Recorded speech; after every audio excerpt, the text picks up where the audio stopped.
All right. Good morning again, everyone. Lewan Tyler, and Water is Life. Ashimban, Namo Mike Wuju and I do it. Namo Mike Wuju and I do it. Namo Mike Wuju and I do it. That is life. So, so I'm going to introduce Brian Crosby. And Brian Crosby has been working for the Spokane tribe for over 20 years and has the Water and Fish Program Manager since 2004. In this program, he manages EPA GAP 106 and 319 grants and manages the water quality standards. He works with EPA.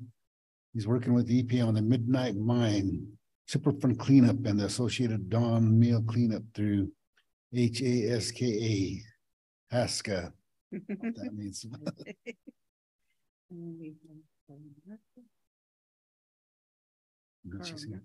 This is Carl Merkel.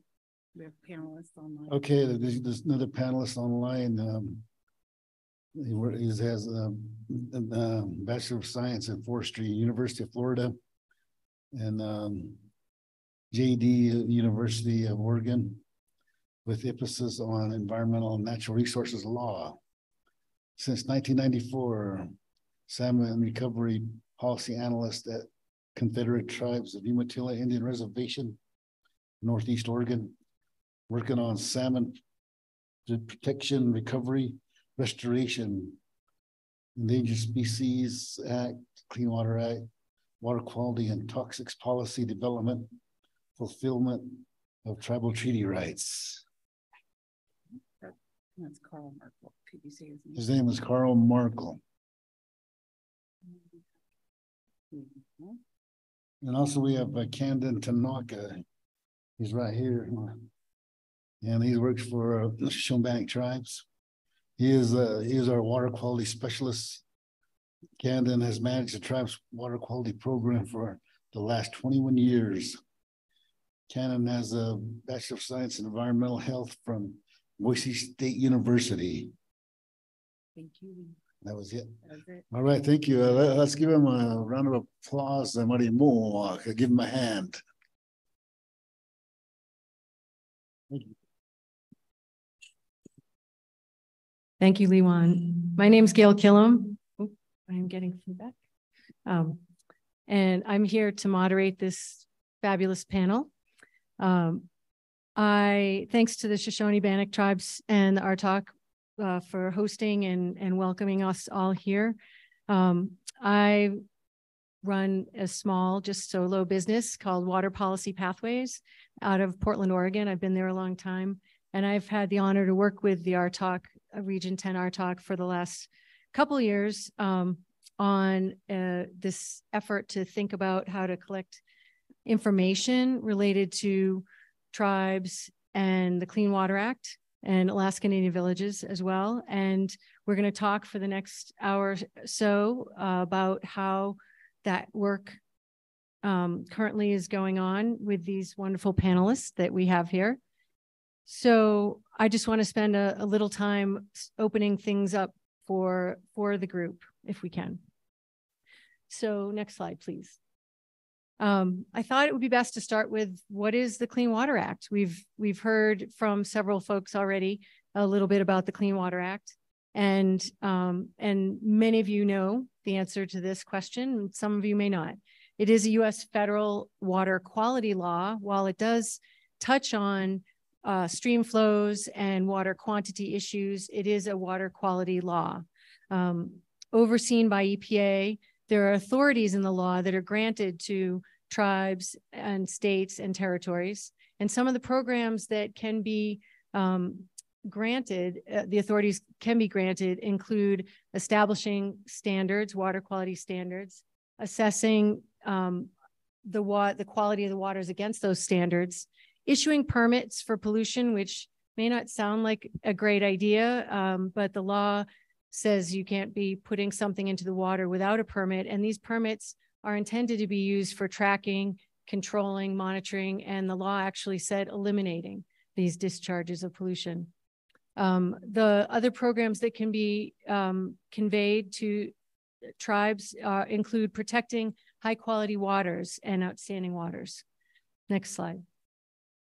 Some news that we've heard about, or some of you may know about of late, a Supreme Court decision that has limited the scope of the waters that are guided by the Clean Water Act because it was focused on a case here in Idaho. Perhaps many of you have heard of that.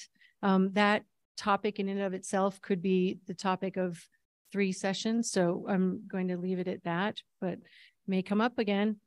And rulemakings that are very relevant for tribes as we're talking about this topic today. One that was released in the winter time, and the comment period is already passed, is about protecting tribal treaty rights in state standards. Another that the comment period is ongoing, and many of you may have been involved in the consultation or discussions about the idea of baseline tribal water quality standards where none currently exist. It's a comment period that's open right now into the beginning of August. There's a third rule that governs the program for reviewing federal permits and licenses to see if they're meeting the water quality requirements placed by tribes and states, and whether or not those licenses are meeting those.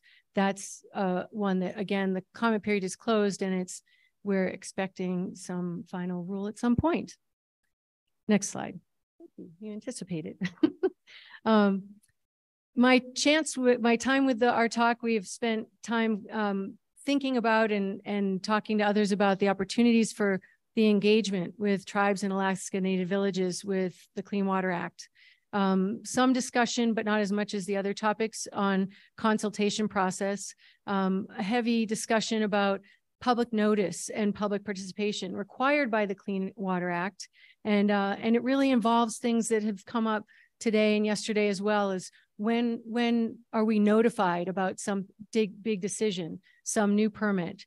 When are we given the chance to get the information about it? When can we offer information or be asked information, tribal knowledge and historic knowledge of an area is so important in these kinds of decisions. And how is the participation being accommodated and the resources being given to tribes and Alaska Native villages to participate? I think Gina's session earlier is such a great example of more tools that can help engagement. And then a big piece that has been brought up already was when tribes can assume authority for some of these programs, the Clean Water Act programs. I'm going to focus on that for a minute, please. One more slide. The tribal assumption of Clean Water Act program authority, there's some strict components to that some of you have perhaps lived the challenges in the process, which is time intensive and time consuming and challenging at times. Federal recognition, we know there are so many tribes and Alaska Native villages that are not recognized. Having a governing body, jurisdiction over the waters within the reservation, lands held in trust or allotments, and capable of carrying out functions associated with the Clean Water Act. Many tribes in Oregon, Washington, Oregon, and Idaho have pursued this path. In Alaska, up until recently, up until 2016, it was prohibited, in particular because of the land into trust question.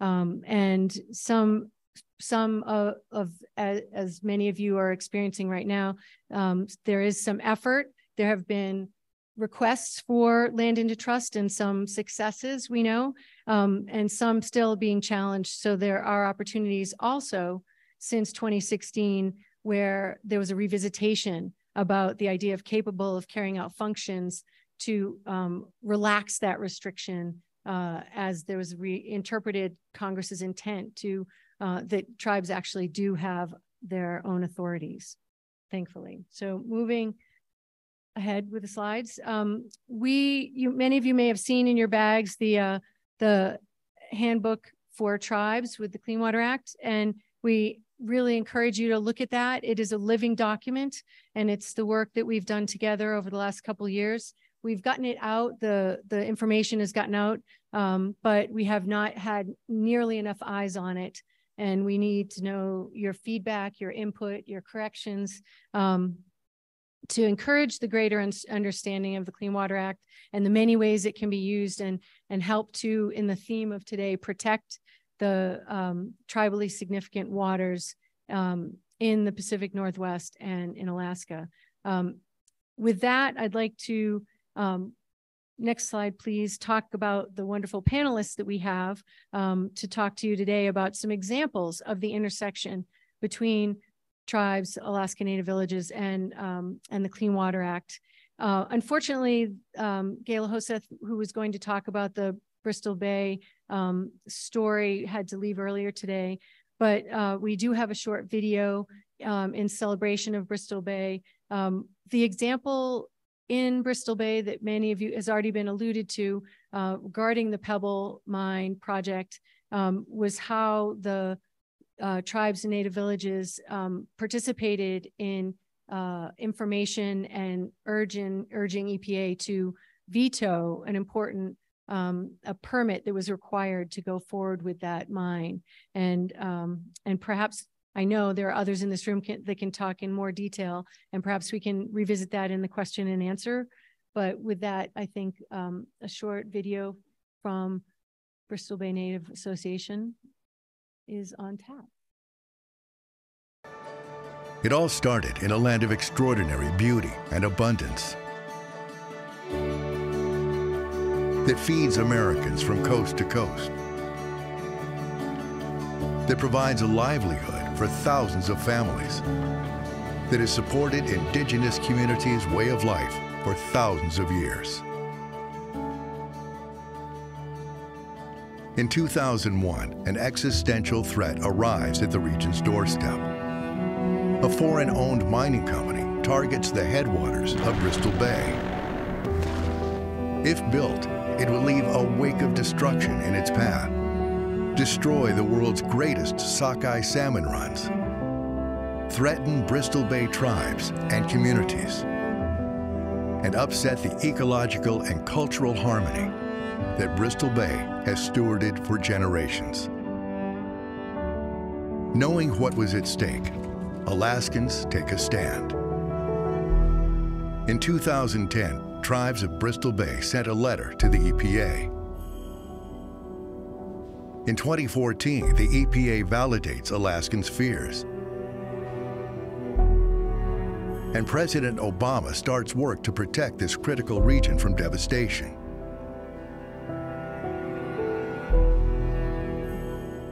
Jump ahead 2 years, and the veto process is derailed by the Trump administration.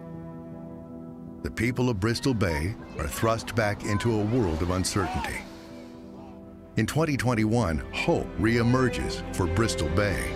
That's why I'm working to protect Bristol Bay from mining operations that would threaten one of the world's largest salmon runs. And science and law return to the EPA, paving the way for President Biden to deliver on his promise.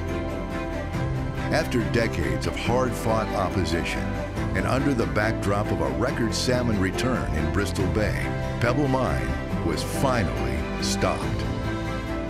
In this moment, we celebrate the leaders who stood by our side and listen to the calls of tribes, commercial fishermen, and people from coast to coast. Today, we begin a new chapter for Bristol Bay, guided by those who never gave up hope, to continue building a sustainable world for future generations. Let's keep fighting to protect this place forever.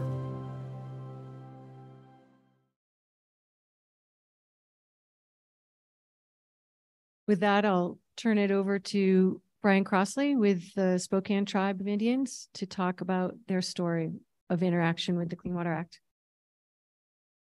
Should we go to Carl, perhaps?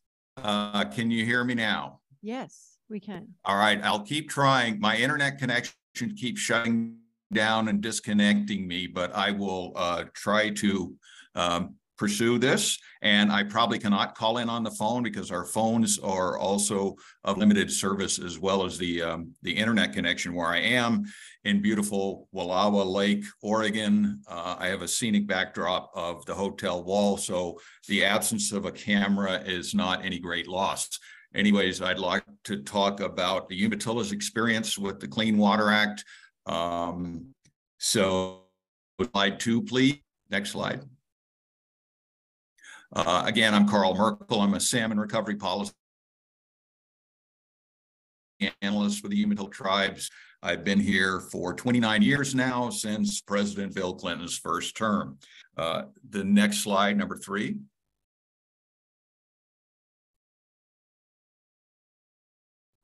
In putting together this program, we were asked the question, how has the CTUIR, the Umatilla tribes, used the Clean Water Act in our DNR programs and activities? And you just mentioned the 3 broad categories outlined in the Clean Water Act Handbook for Tribes. The first one being administration of Clean Water Act programs, 2, tribal consultation, and 3, required public participation. And I'd like to thank those for putting together the Clean Water Act Handbook. It's very helpful information, a lot of useful material in there. And we'll probably, submitting some 3 categories of potential actions. I guess I'd like to talk mostly about 2 and 3. Those are the ones I have the most experience with. I have not had that much experience with administrating Clean Water Act program on a reservation. So next slide, please. Can you advance the slides? Here we go. So I've got 2 slides on the history, a brief outline of the history of Clean Water Act programs with the Umatilla tribes. In 1981, the tribe adopted a water code, and okay, that's pretty quick. And the tribe has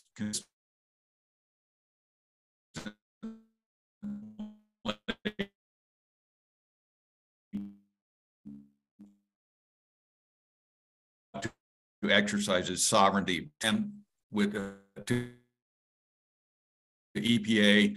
Okay, we're going back a little bit, traveling through time. We adopted a water program to enforce the Tribal Water Code in 1986. The amendments to the Clean Water Act occurred in 1987, expanding authority to include, tribes taking over responsibilities. So next slide, please.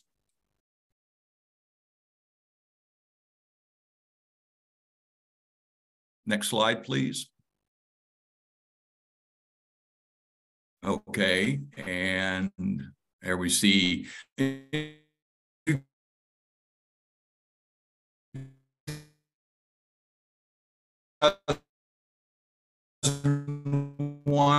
we were found to be eligible to administer our water quality standards and in water quality standards on a reservation approved by EPA. Next slide. Next slide.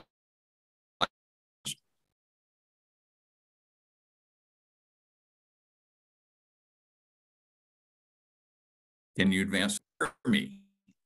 Can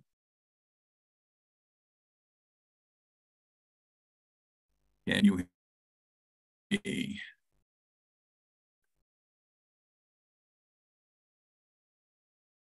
Testing 1, 2, 3. Okay, thank you. These are the things we're doing now with our Clean Water Act program within our non-point of source assessment, classifying water bodies, working on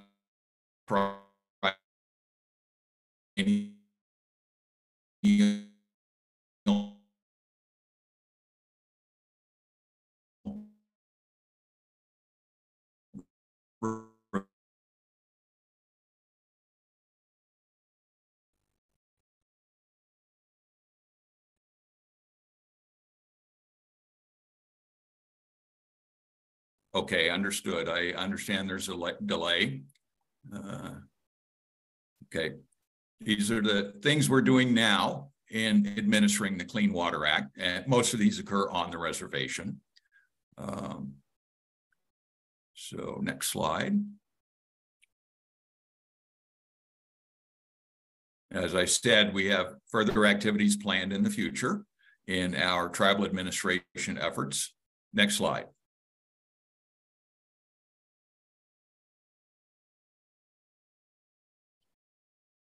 And I intended to speak more on the matter of tribal consultation and public participation, because those are the activities that I've been involved with more so than administration of programs. And that includes, correspondence and communications with EPA, establishing government-to-government consultation, protocols for particular issues, and also participating along with the public, contrary to our sovereign status, but as part of the overall effort to provide worthwhile input to various rulemaking processes, regulatory changes, things like that.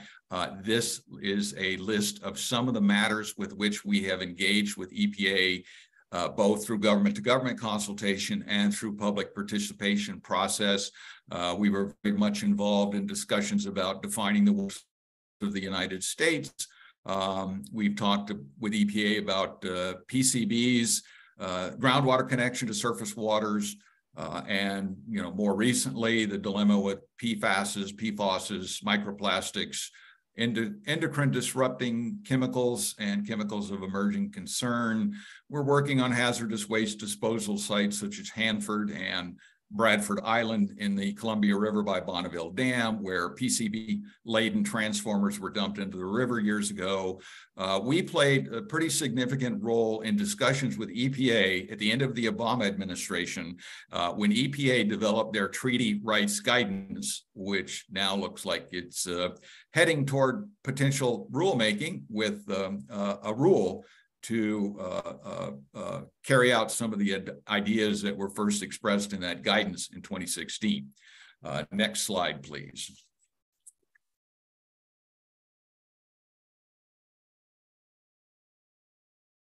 So as the handbook states, talking about water quality standards setting in Oregon and the inclusion of a fish consumption rate, the question of what fish consumption rate to use in those state standards, the tribal handbook states accurately, somewhat discreetly, that following decades of surveys and technical analysis, Oregon adopted the highest state fish consumption rate. That was 175 grams per day. This rate is now employed in the state's development of many water quality criteria, and tribal voices are heavily involved in that process.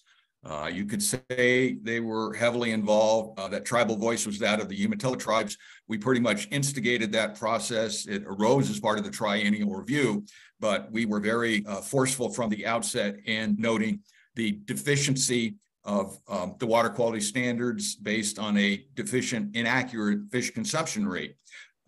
It took about 10 years to do it. It was a team effort on the part of the Umatilla tribes.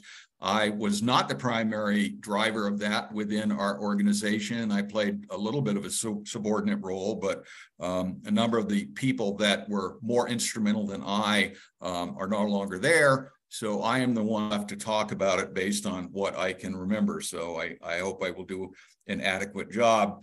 There was disagreement within the tribes about what approaches to take, but to sum up the situation, the old Oregon standard, the prior Oregon standard was 6.5 grams per day, and Oregon began the process to revise the standards. Initially, they revised the standard to 17.5 grams per day, and that we felt was still woefully inadequate, and we objected, and they went ahead and did it anyways.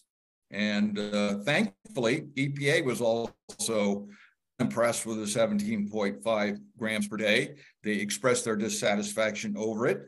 And ultimately, a long period of negotiations involving the tribe and the state of Oregon and EPA and affected users, the regulated community, dischargers, also were participants in those negotiations, which truly lasted for many years. And ultimately, the state was convinced to modify the rate and revise it to 175 grams per day, significant increase. And that occurred in 2011, and EPA approved those revised standards based on a tribal fish consumption rate in 2011. And this, again, trying to categorize things and looking at how this came about, I think in this process, as I see it, there were three intersecting or integrated elements or factors that came into play. One was law, the other was science, and the other was policy, the third factor involved. So next slide, please. Among the laws involved, one of primary importance to the Umatilla tribes is their Treaty of 1855, which guaranteed the right of taking in common with the citizens of the territory. And next slide, please. Of course, this is familiar to many of you there. There are certain canons of construction applied when you interpret the language of tribal treaties. Ambiguities resolved in favor of the tribes, and issues are interpreted as the tribes would have understood them, and they are to be construed liberally in favor of the tribes. So next slide. So in the Umatilla tribe's view, the right of taking fish equal to the right of taking safe, healthy fish free from contaminants. Next slide, please. Similarly, the right of taking fish does not equal the right of taking unsafe, unhealthy fish tainted with toxic contaminants. Next slide, please. Also, among the laws that apply, the trust responsibility, pretty much derived from many judicial cases and legal opinions interpreting treaties across the land. And I think most of you are familiar with the trust responsibility and the basic principles underlying it. This is some language from various cases that talk about the importance of the obligation, and that the federal government and its agencies have a duty to safeguard tribal resources. They are held in trust for the benefit of tribes and tribal members. Next slide.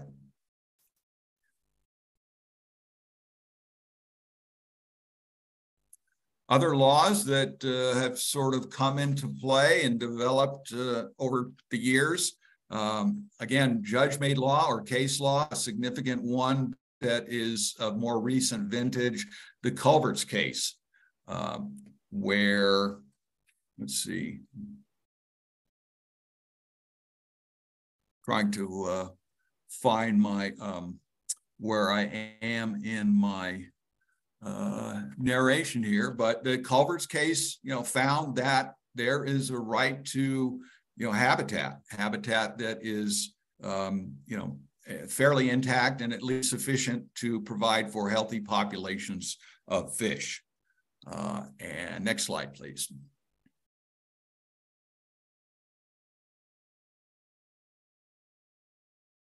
The law that we're interested in here today, the primary focus of this conference is, of course, the Clean Water Act.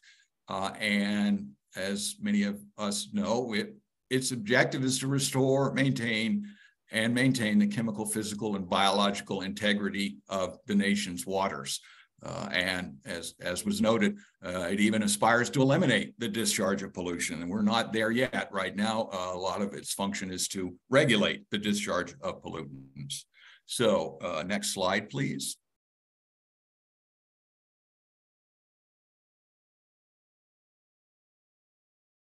There's some more information, familiar information about the goals and objectives of the Clean Water Act, that the discharge of pollutants be eliminated by 1985. Well, we're a little past that date, unfortunately.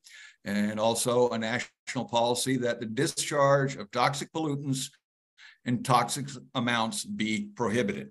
Unfortunately, we haven't achieved that goal yet either. So next slide. Of course, there are regulations written under the Clean Water Act. An important regulation is the requirement that water quality standards provide for the attainment and maintenance of water quality standards of downstream waters. It's not just standards in one state, but those standards must also result in compliance in waters downstream from that state. So again, in the category of law, this is a regulation written under the Clean Water Act. Next slide, please.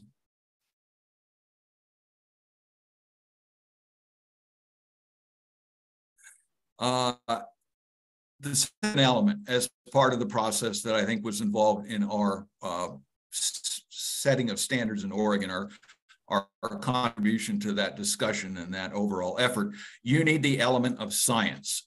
And in fact, when I was in law school, I worked on the issue of consumption rates and water quality standards. And one of the things that was lacking in 1989, 1990 was sufficient scientific studies.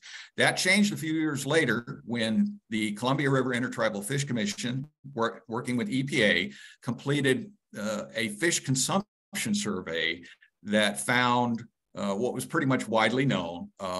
It found that tribal members' consumption of fish across most age groups, nearly all age groups, was substantially greater than the general population of non-Indian fish consumers.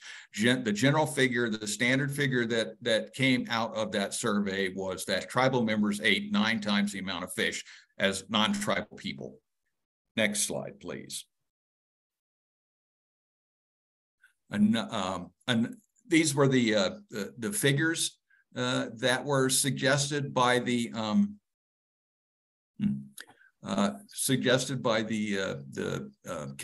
consumption survey. Came up with 175 grams per day as a consumption rate that would protect 95% of tribal consumers. The Umatilla tribes elected to use 389 grams per day on the reservation to protect 99% of our members. Next slide, please.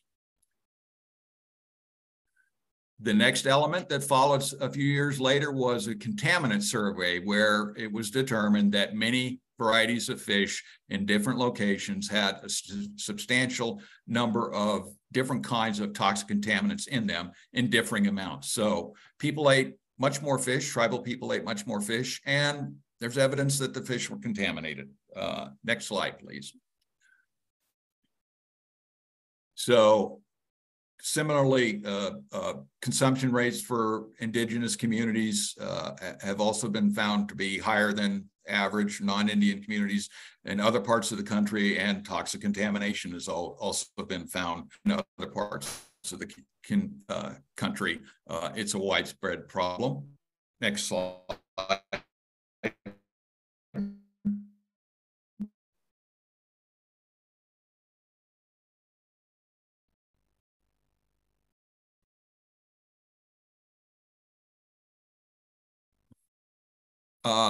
And the third element, and I'm getting warning that my internet connection is unstable, but I will march on.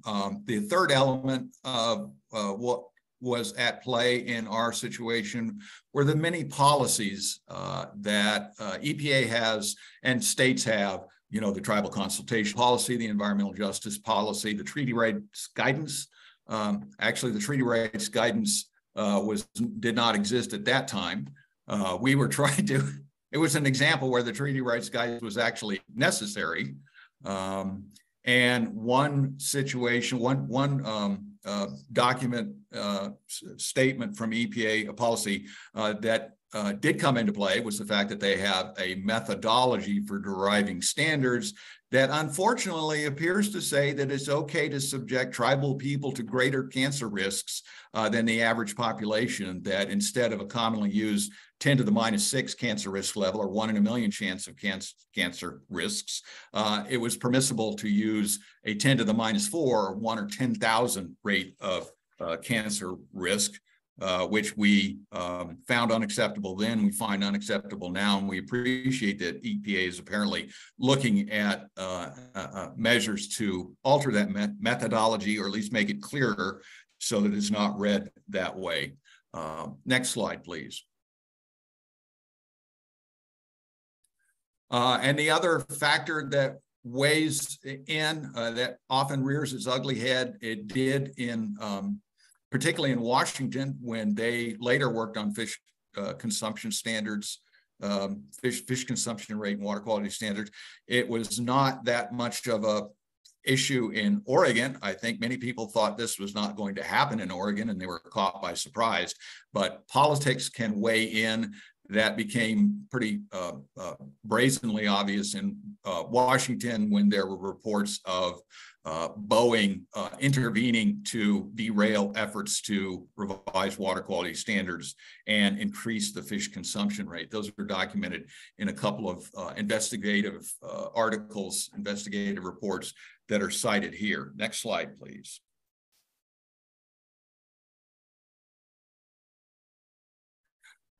In Idaho, that work is ongoing, and as the handbook notes, a lot of work has been done on heritage and current fish consumption rates among tribal members.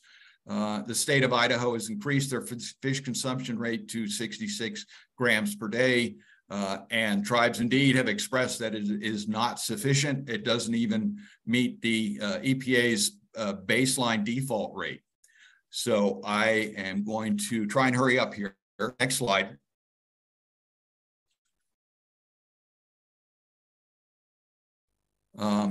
And thankfully, we're going to hear about the PCBs from the Spokane tribe, and that raises another issue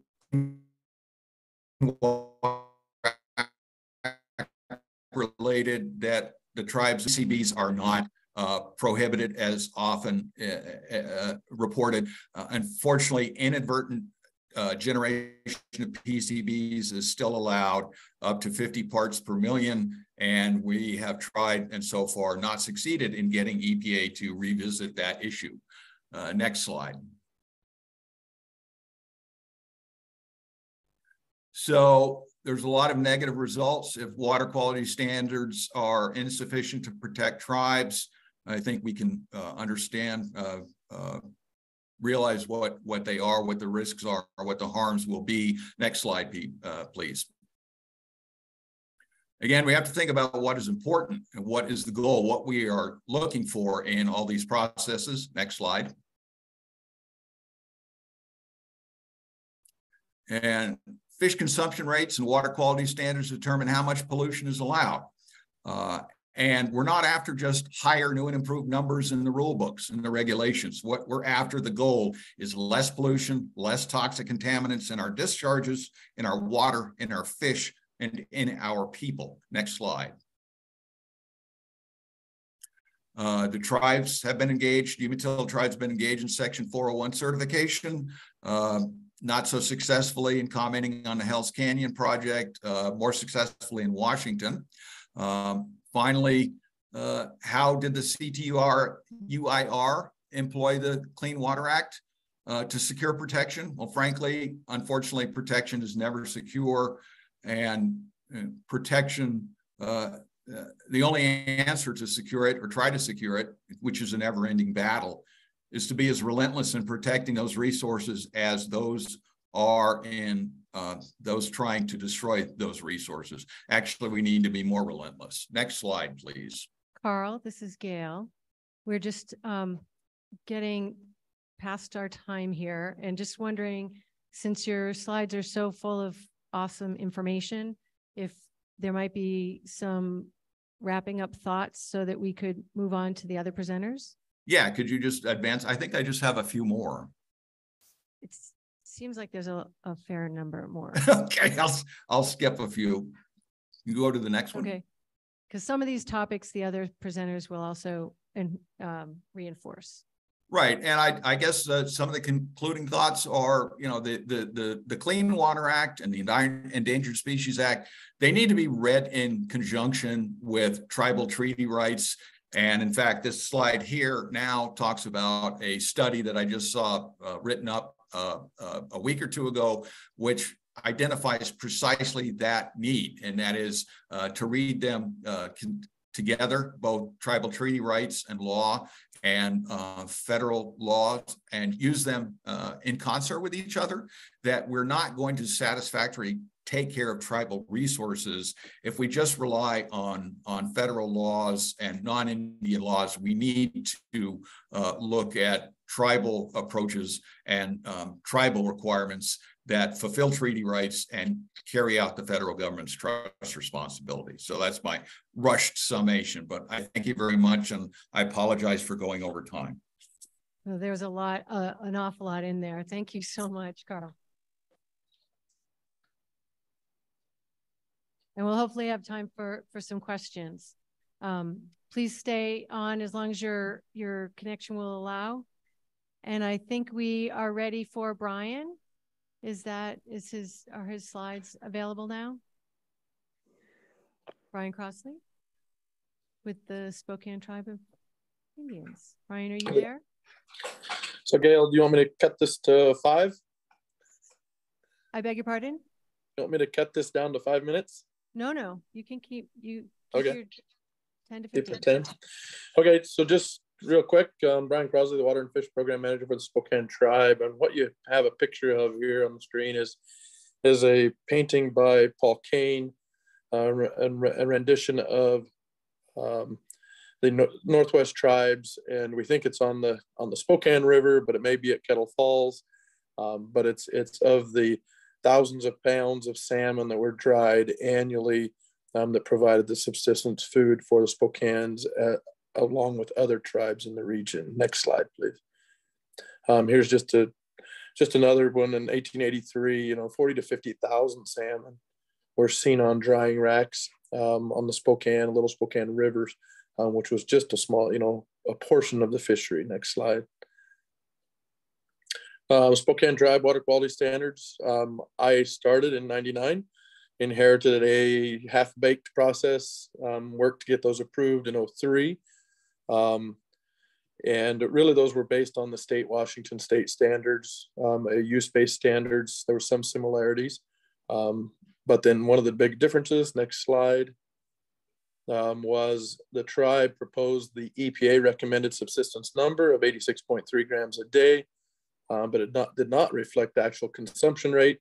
But in our revision of 2008 and then final approval in 2013, the tribe proposed to use a much higher and a traditional fish consumption rate that was based on actual amount of fish consumed by tribal members. And we also, 2 liters of water a day did not reflect an active subsistence lifestyle. So that was changed as well. Next slide. Here's just a diagram. The old state standard was 6.5 grams. If that's all you could eat a day, I think you'd starve. The 86 grams a day, EPA recommended. Those are just a couple thin fillets, and again, that's a very small protein content for someone who is very active. Next slide. So, and really what the tribe based that on was historic. There's a Harper multi-pathway subsistence exposure scenario, but that was based on fisheries reports of what was actually consumed. And now that's termed, you'll see it as called a quote heritage rate. That was not a rate. That was not a term that the Spokane tribe used, but it has been accepted now and widely used. So, but it went from 865 grams a day, which is about 2 pounds, which if you had 3 meals a day and that was your primary food source, that's more commensurate with actual caloric needs. And then also drinking more water for the active lifestyle. So those all play into the equations when you have to calculate what is the loading amount or the risk amount that can be occur in fish tissue. Next slide. So here's just another shot. Roughly, here's at Costco. That's about a 2-pound fillet. You know, if you had to divide that up and make 3 meals a day, I mean, that's what 2 pounds is about equivalent to. Next slide. So just let me talk about the PCBs, the polychlorinated biphenyls. It's man-made. The background of PCBs is zero. It didn't exist in the environment.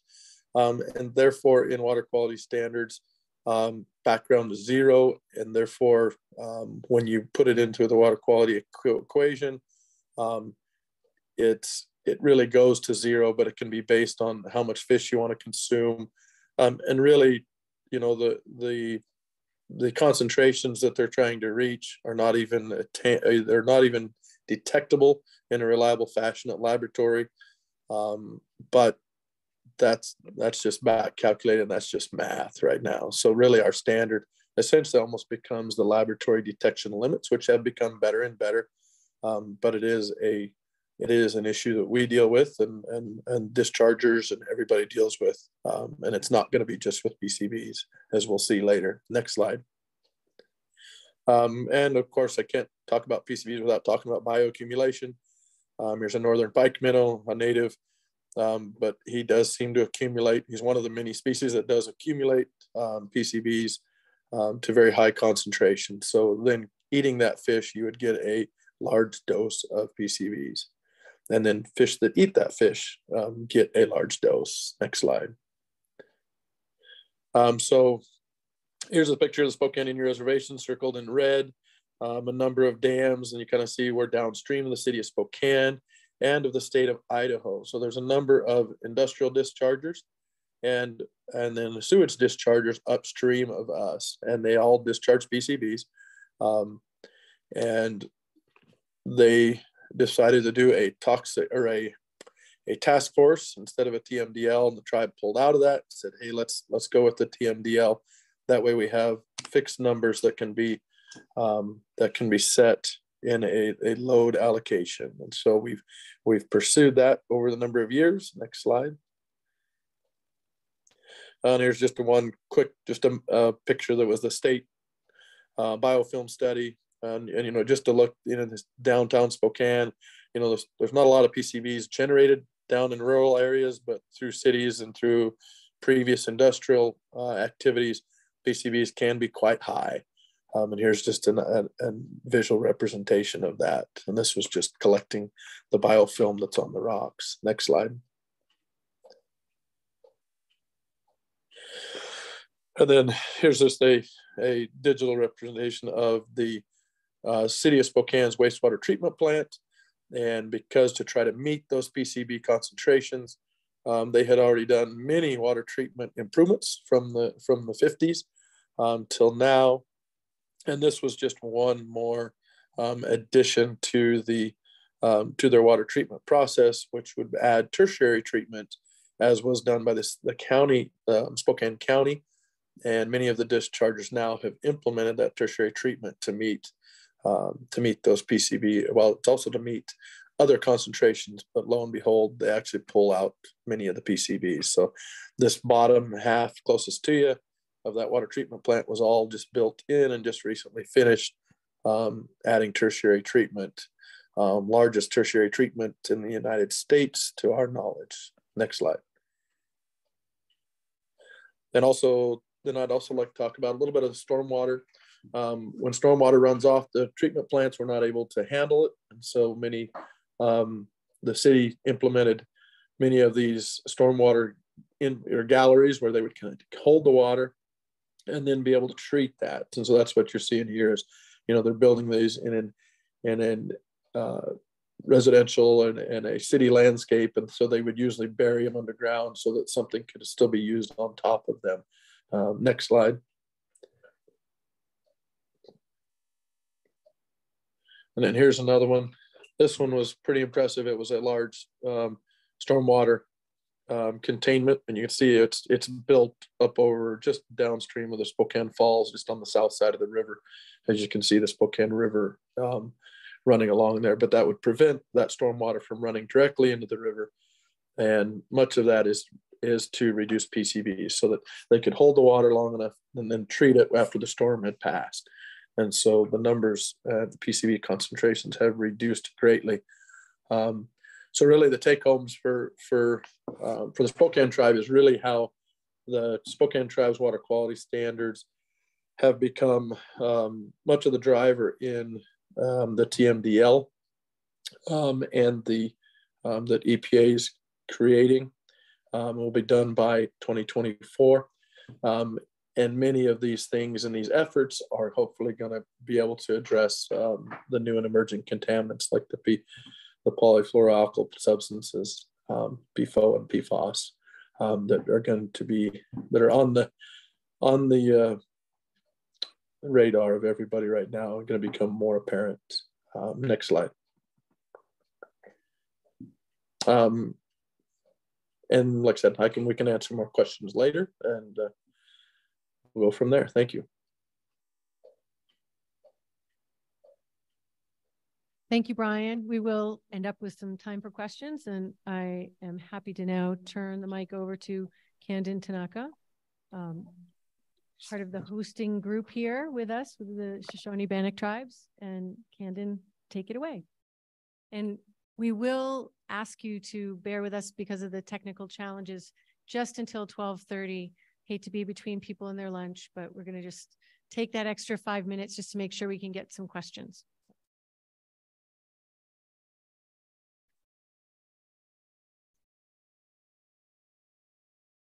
Okay. Hello and welcome to Fort Hall. We shouldn't have too many problems getting to lunch. My presentation is going to be fairly short, and I was asked to speak about the Shoshone-Bannock tribes' experiences implementing the Clean Water Act Section 401 certification program. So as I go through the presentation, the overview, just the outline, I'm going to give you a little overview of Section 401 of the Clean Water Act. And for those that already are familiar with it, I apologize.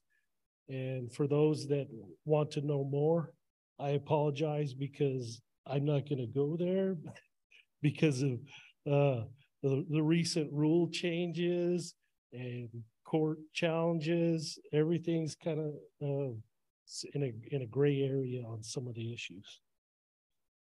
And then I'll highlight and look at one of our 401 certification decisions regarding the 2021 Army Corps of Engineers nationwide permit request. And then I'll speak shortly about the history of our certification decisions and maybe some of the lessons learned over the years that may be useful to those that are going to be pursuing water quality standards and 401 certifications. Next slide. Next slide. All right. Oh. So Section 401 of the Clean Water Act requires certification from states and authorized tribes for any permit or license issued by a federal agency for an activity that may result in a discharge into waters under the jurisdiction of the Clean Water Act. Section 401 provides states and authorized tribes with an important tool to help protect the water quality of federally regulated waters within their borders. I wasn't ready to move. Okay. I underline authorized tribes just because I think it's important to say to get that authorization, you have to apply for, the treatment in a manner similar as the state and be approved for that under sections 303C, which are water quality standards, and 401, which is the 401 certifications. So, and they usually always, you know, that application is always hand in hand, because the 303, you know, the water quality standards, you're setting the bar, and the 401 certification is your interpretation and implementation of your standards. Next, please. So, as stated earlier, you know, the 401 section is to certify federal permits and licenses. And, you know, here are the major permits and licenses. The section 402 are the NPDES discharge permits. And there's two types. There's general permits, which cover a class of actions. And then there's the individual permits. And that's administered by EPA. And then you have the Federal Energy Regulatory Commission licenses for hydropower facilities and natural gas pipelines, and that is administered through the FERC. And then you have the Section 404 dredge and fill permits, which are administered by the Corps of Engineers. And the Rivers and Harbors Act, Section 9 and 10 permits, which we don't see any of those here in Fort Hall. Section 9, I think, deals with bridges and dams and other structures and waters not wholly within one state. And Section 10 are dredge and fill permits for waters that are subject to the ebb and flow of tides. And so we don't deal with those here. Next, please. So,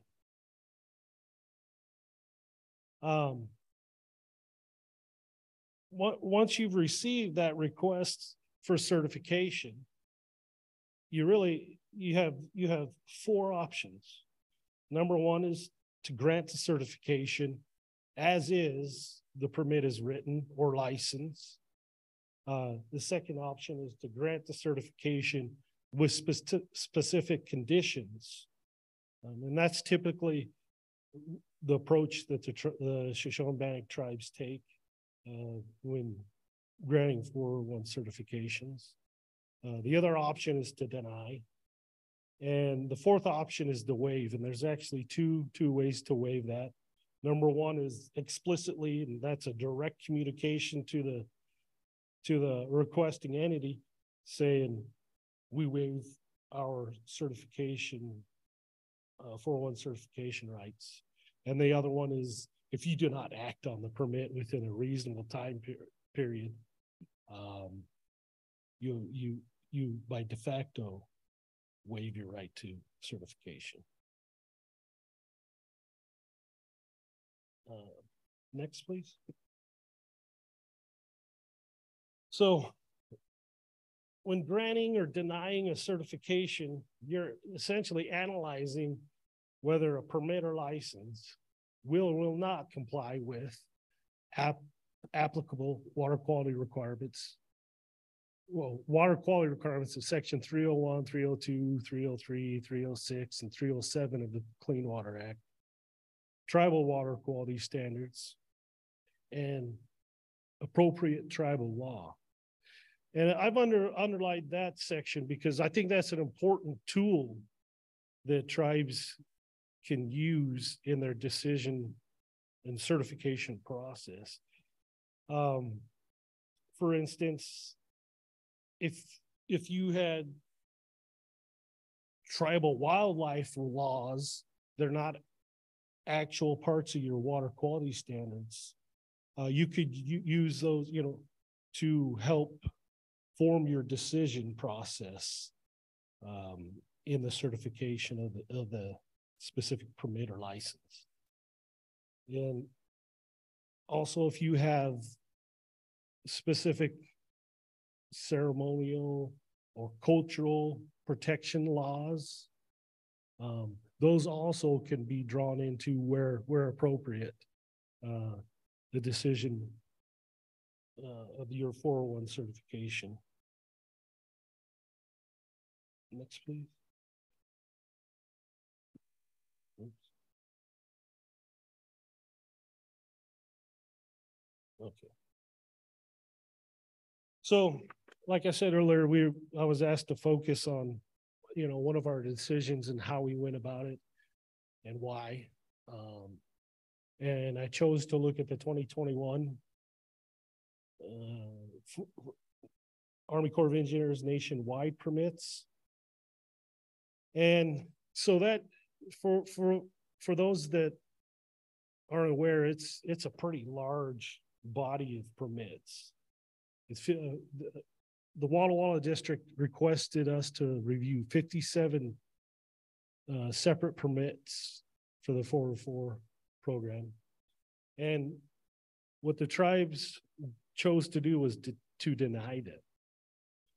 And so what does that mean? Essentially, you're not denying all the actions on a general permit, or in the case of the Army Corps of Engineers, a nationwide permit, which is essentially a general permit. What you're doing is you're denying approval across the board, saying each project will require its own separate certification. Next, please.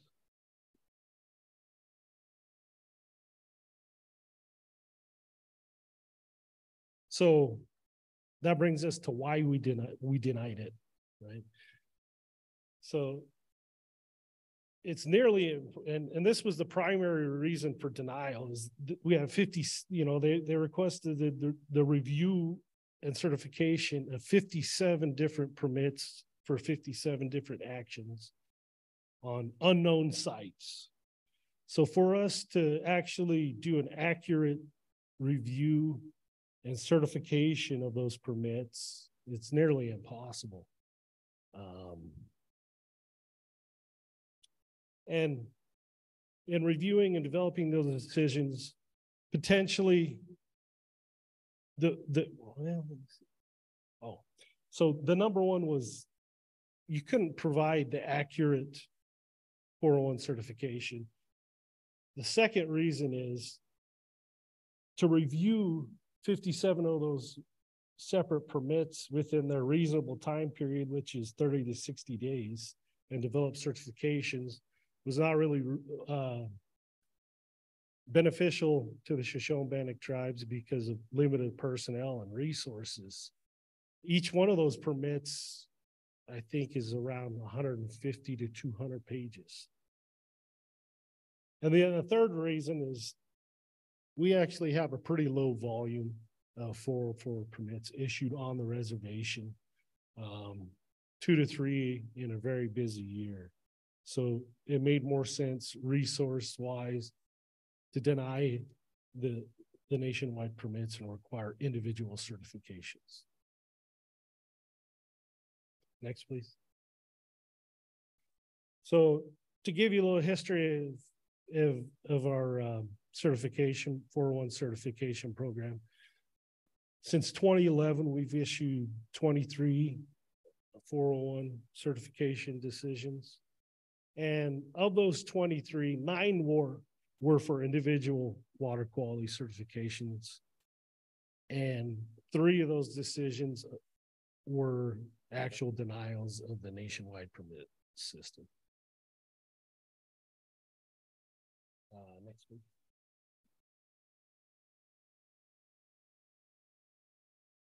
So for those that are looking at pursuing water quality standards and for Section 401 certification authority, I think it's important to let you know that the minute you're approved for those for that treatment estate application, the 401 certification requests will start hitting the door. That was quite a shock to us because as we were developing this process, a lot of the focus was on the TAS application and getting that approved. And we had developed draft standards, but neither EPA or the tribes were really focused on getting those approved because we were going through the TAS process. And then we started getting these requests for certifications. And so we had to scramble around. And the funny thing is, there's no requirement that you have to have approved, Clean Water Act approved standards to issue 401 certifications, which was strange to me at the time. And you'll have to develop, and they don't really tell you this, but you'll have to develop a kind of a review process. And that review process has to have some type of public involvement process. For us, we quickly developed some regulations that said, essentially the public review process is going to be a minimum of 15 days for simple permit decisions, and longer is necessary for more complex permits and licenses.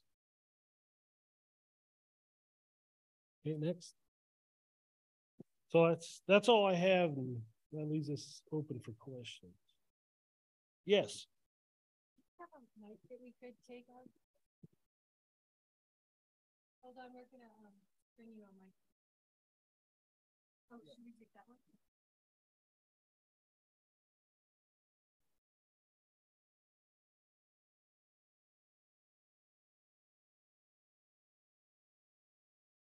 My question, I have two questions.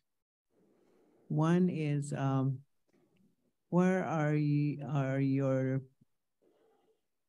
going to get this natural gas oil? We're not going to do that at all. What it is if there was to be that natural gas pipeline that would come across the reservation, they would, whoever it was, the company would have to get a license through the Federal Energy Regulatory Commission to do that action. And the tribes would make the decision on the certification of that license. Okay, if the land is an individual land and your department says you're going to litigate with the landowner, with the Idaho Power, and with I can't remember the other one. Anyway, Idaho Power and Bureau of Indian Affairs, they're involved in it. Why are they involved in it when it's your personal land? I can't address that question because it really doesn't pertain to water quality standards or the tribe's 401 certification process. That's a whole realty issue with BIA and those entities that I'm not involved with.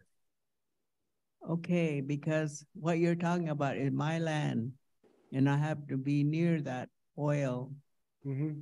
Okay, that's why I want to know. I don't want to deal with Idaho Power and Bureau of Indian Affairs. And then my second question is, I have a land over there in that area there. They told me several years ago they were putting in pipe, and they said, we're just going to put pipe along the road, and whenever you need to build a home, it'll be free use to you. And now I wanted to build a home along those lines, but I have to pay for water now. Where did they change their mind where I have to pay water? You're referring to the community water system? Yes, up there on the hill. Right. The water comes out up there. I could not tell you where that decision was made or who made that decision or changed it. Okay. No, I just want to make you aware of these things so that you're not in those kind of situations. Right. Because I may not go along with, you know, the ideas that's put forth before us now. And anyway, I just wanted to know, and I'm glad, you know, you are talking about it, making me aware, more aware. And thanks for giving me that information. I wonder if we have any other questions for Carl, Brian, or Camden from their discussions. I do want to give a shout out tomorrow for another session that is going to talk about this process of developing the treatment similar to state or TAS that Camden was talking about and Carl also talked about. And we have that session midday tomorrow. What time is it, Mari? 11:40 tomorrow, we think. Look in your WOVA, you'll see it. But any other questions related to what's going on? The Spokane tribe worked on their water quality standards to deal with PCBs and other emerging contaminants, or the many topics that Carl touched on related to not only fish consumption, but the ways tribes and the Clean Water Act interact, or more for Camden. I see one question over here. Oh, no, sorry.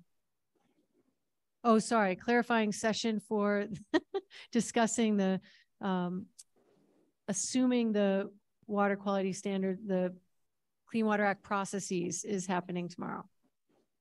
We do have one question. Hello. My question's regarding the water quality in the irrigable lands of the reservation here at Fort Hall. There's over 100,000 acres of farmland. Just how do you measure all the water quality? I didn't hear anything. Well, I came in late for that, but what is being done in that area? We have a lot of pollutants on the northern end of the reservation flowing to the aquifer. And how do you, is that all within this certification of water quality? And how do you work with the state on that? So first off, we wouldn't work with the state on that because that's within the reservation. Secondly, it does not have anything to do with the 401 certification process, because the 401 certification is the Clean Water Act, and Clean Water Act deals with surface water only. And I think you're referring to groundwater issues. We do have 2 programs where we monitor the groundwater for what I think you're referring to is the contamination from ethylene dibromide. And that's done on an annual basis. It is, you know, the program number of sites and samples collected kind of shrinks and swells with funding for that particular specific fiscal year. And so that's one of the things we do is track the EDB plume. And the other programs that we've done in the past by looking at specifically pesticides and herbicides, well, which includes all those. We only do that as funding becomes available. For, you know, we'll get a grant for a specific project, and we'll initiate those projects. So you're saying, excuse me. So you're saying there's no federal policy regarding safe water, drinking water?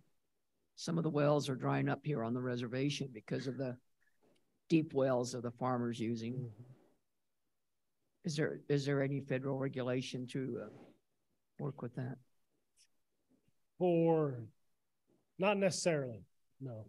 Nothing. Not for the quantity, no. That could be done through tribal regulation. Thank you. I think we need to honor our commitment to get you to lunch, and I want to give the panelists a really big round of applause for enduring some technical difficulties and the audience for doing so too.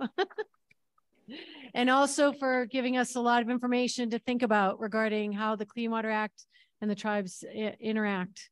And thanks for all your patience, and keep those questions coming. Appreciate it. Randy, do you need any other messages for the group? Okay, Randy says go eat. There we go. Good afternoon. Nanani Ha'ama George. Na Agaidika Shoshoni Bannock. Ashino Tsai and the Ekbidimbi. Dama White. She did Daman Ba, Dama Air, Shwak. Mavish. I'm thankful that you've all come here today, and I'm thankful to those representatives that come here to protect what our Creator and Mother Earth has provided for us so that we can live up on Mother Earth. Now why together we are here, and our resources are not infinite. And we have future generations that have yet to come. And we are not the only living beings upon our Mother Earth. We have our water to care for. We have all the plants that are going to feed us, the fish, the animals, they live here too. And our people acknowledge all those beings out there that provide for us. And it's a giveaway to us. They feed us and they provide for us. And in the spirit world, they gave us, they agreed to be a part of the giveaway, to feed us and provide for us. In return, we give thanks. And I was asked to say the prayer here today. And I would also like to add that I'm thankful to those people who've committed their lives on behalf of our Indian people to protect our rights, not only our rights, but our life way. We've been here much longer than 200 years ago. There was a man, his name's Floyd Westerman. He's gone now, but he said, you can look it up on YouTube. He said that America is a fairly new country, and look how far it's developed. And now here we are. He says, perhaps America will pass away. He goes, but us Indian people, we have these teachings, which is called traditional environmental knowledge that helps sustain us. And we are resilient, and our culture is rich. And these teachings were given to us at the beginning of time with Creator and our Mother Earth. Our Mother Earth is like, we're an infant to her womb. We're connected with the water, and we have to take care of that water. And so I'll go ahead and pray. And before I do, again, I want to thank those people that are taking care of our earth, taking care of all those living beings and natural resources. I've been listening to the conference and I heard EPA is responsible for human health, human life, human beings.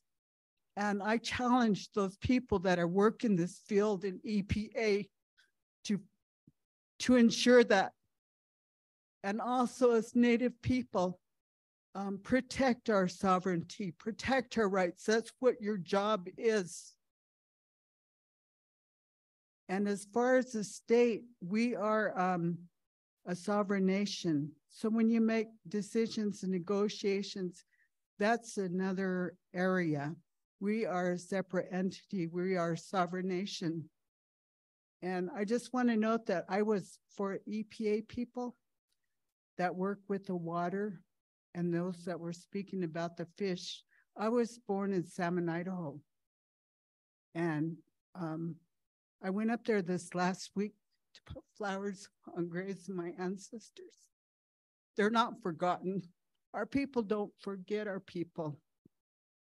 And I went up there, but the salmon, they have to struggle 800 miles inland to give birth again, to lay their eggs. And they have to struggle through the streams and through the dams and through all the things that have been installed for progress. There's a limit and things are infinite. And we can consume and consume and consume like, but we need to give thanks. And so today I'm going to say a little prayer and give thanks to Creator. Dama apa dama bantama soko betsi.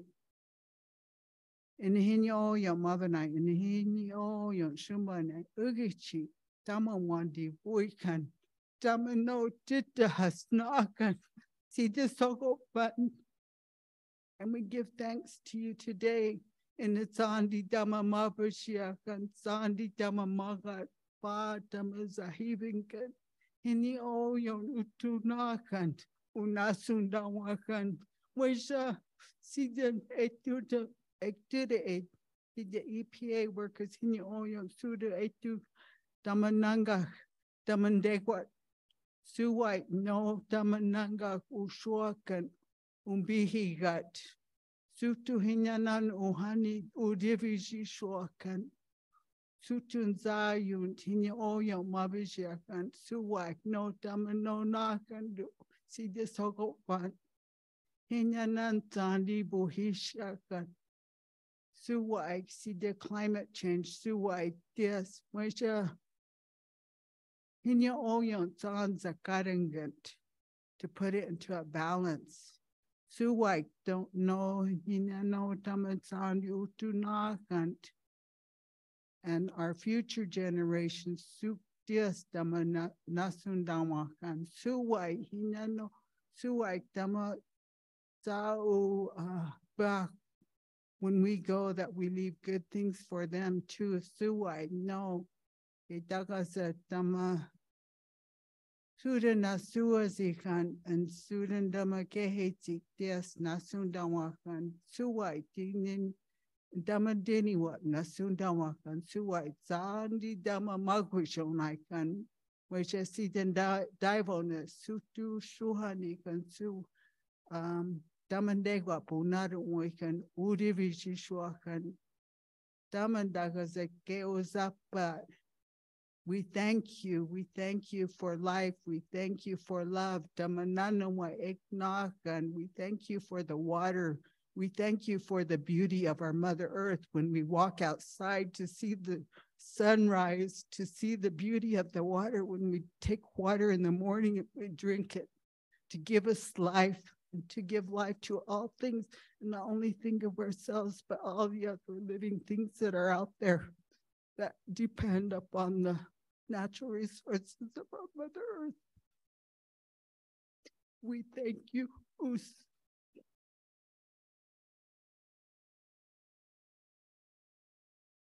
Thank you for that beautiful prayer.